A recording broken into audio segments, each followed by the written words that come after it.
ನಟಿ ರಶ್ಮಿಕಾ ಮಂದಣ್ಣಗೆ ಭದ್ರತೆ ಕೋರಿ ಗೃಹ ಸಚಿವರಿಗೆ ಪತ್ರವನ್ನ ಬರೆದಿರುವಂತ ವಿಚಾರದಲ್ಲಿ ಈಗ ರಶ್ಮಿಕಾ ಮಂದಣ್ಣ ವಿರುದ್ಧ ಮಾತನಾಡಿದ್ರು ಶಾಸಕ ಗಣಿಗ ರವಿ. ನಟಿ ರಶ್ಮಿಕಾಗೆ ಭದ್ರತೆಯನ್ನ ಕೇಳಿದ್ದು ಕೊಡವ ಸಂಘಟನೆಯ ಮುಖಂಡ ನಾಚಪ್ಪ ಅವರು. ವಿಧಾನಸೌಧದಲ್ಲಿ ಶಾಸಕ ಗಣಿಗ ರವಿ ಪ್ರತಿಕ್ರಿಯೆಯನ್ನ ಕೊಟ್ಟಿದ್ದಾರೆ. ಚಿತ್ರೋತ್ಸವಕ್ಕೆ ರಶ್ಮಿಕಾ ಮಂದಣ್ಣಗೆ ಕರೆದಾಗ ತಿರಸ್ಕರಿಸಿದ್ದಾರೆ.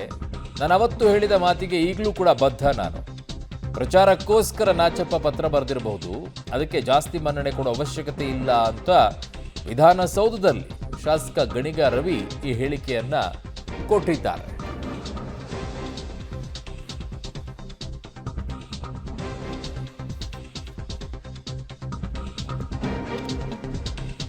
ಯಾರಾದರೂ ಒಬ್ಬ ಜವಾಬ್ದಾರಿಯುತ ವ್ಯಕ್ತಿ ಮಾತಾಡಿದರೆ ಅದಕ್ಕೆ ಮನ್ನಣೆ ಕೊಡ್ಬೋದಾಗಿತ್ತು.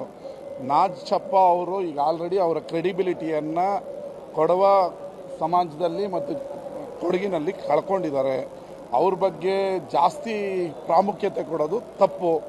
ಅವತ್ತು ನಾನು ಹೇಳಿರೋ ಮಾತಿಗೆ ಈಗಲೂ ಬದ್ಧನಿದ್ದೇನೆ. ನಮ್ಮ ಜಲ, ನಮ್ಮ ಭಾಷೆ, ನಮ್ಮ ರಾಜ್ಯದ ಮುಖ್ಯ. ನಮ್ಮ ವೈಯಕ್ತಿಕ ಹಿತಾಸಕ್ತಿ ಅಲ್ಲ, ರಾಜ್ಯ ಮತ್ತು ದೇಶ ಬಂದಂಥ ಸಂದರ್ಭದಲ್ಲಿ ರಶ್ಮಿಕಾ ಮಂದಣ್ಣವ್ರನ್ನ ಕಳೆದ ಬಾರಿಯ ಅಂತಾರಾಷ್ಟ್ರೀಯ ಚಲನಚಿತ್ರೋತ್ಸವಕ್ಕೆ ನಮ್ಮ ಸರ್ಕಾರದ ವತಿಯಿಂದ ಕರೆದಾಗ ಅವರು ರೆಫ್ಯೂಸ್ ಮಾಡಿರೋದು, ಕನ್ನಡಕ್ಕೆ ಅವರು ಹಲವಾರು ವೇದಿಕೆಗಳಲ್ಲಿ ಕರ್ನಾಟಕದ ಬಗ್ಗೆ ಅವಮಾನಕಾರಿಯಾಗಿ ಮಾತನಾಡಿರೋದನ್ನ ಇವತ್ತೂ ಖಂಡಿಸ್ತೇನೆ.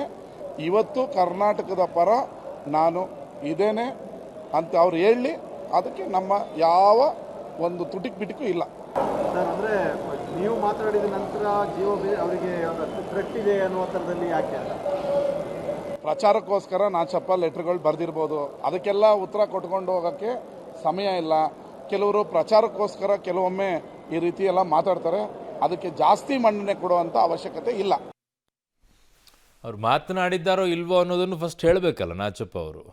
ರಶ್ಮಿಕಾ ಮಂದಣ್ಣ ಕಡೆನೇ ಹೇಳಿಸ್ಬೇಕು, ನಾನಂಥದ್ದು ಮಾತನಾಡಿಲ್ಲ, ಸುಳ್ಳು ಹೇಳಿದ್ದಾರೆ ಅಂತ. ಇಲ್ಲಿವರೆಗೂ ಅದು ಬರಬೇಕಾಗಿತ್ತಲ್ವಾ, ಅದೇ ಬಂದಿಲ್ಲ. ನಂಗೆ ಕರ್ನಾಟಕ ಎಲ್ಲಿದೆ ಅಂತ ಗೊತ್ತಿಲ್ಲ ಅಂತಿಲ್ಲ, ಮಾತನಾಡಿದ್ದಾರೆ ಅನ್ನೋದನ್ನು ಗಣಿಗ ರವಿ ಅವರು ಹೇಳಿದ್ದಾರೆ. ಅದ್ರ ಕ್ಲಿಯರೆನ್ಸ್ ಆವಾಗ ಫಸ್ಟು ಮಾತನಾಡಿದ್ದಿದ್ರೆ ಫಸ್ಟ್ ಬಾಯ್ಕಾಟ್ ಮಾಡಬೇಕು. ಮಾತನಾಡಿದರೆ ಕರ್ನಾಟಕ ಎಲ್ಲಿದೆ ನನಗೆ ಗೊತ್ತಿಲ್ಲ ಅಂತ ಏನಾದರೂ ಹೇಳಿದರೆ ಬಾಯ್ಕಾಟ್ ಮಾಡಬೇಕು ಫಸ್ಟು, ಕರ್ಕೊಳ್ಳೋ ಕೂಡುದು ಅಂತ ಹೇಳಿ. ಅದನ್ನು ಬಿಟ್ಬಿಟ್ಟು ಭದ್ರತೆ ಕೊಡಿ ಅಂದರೆ ಅನೇಕ ವೇದಿಕೆಗಳಲ್ಲಿ ಅವರು ಮಾತನಾಡಿದ್ದಾರೆ. ಅಪಹಾಸ್ಯ ಅಂತೂ ಮಾತನಾಡಿದ್ದಾರೆ. ನಾನು ಎಲ್ಲಿಂದ ಬಂದಿದ್ದೀನಿ ಅಂತಂದಾಗ ಮೊದಲನೇ ಚಿತ್ರ ಯಾವುದು ಅನ್ನೋದನ್ನೇ ಮರೆತು ಹೋಗ್ಬಿಟ್ಟಿದ್ದೆ. ಕೆಲವೊಂದು ಟೈಮಲ್ಲಿ ತಲೆಗೆ ಏರುತ್ತೆ ಅಂತಾರೆ.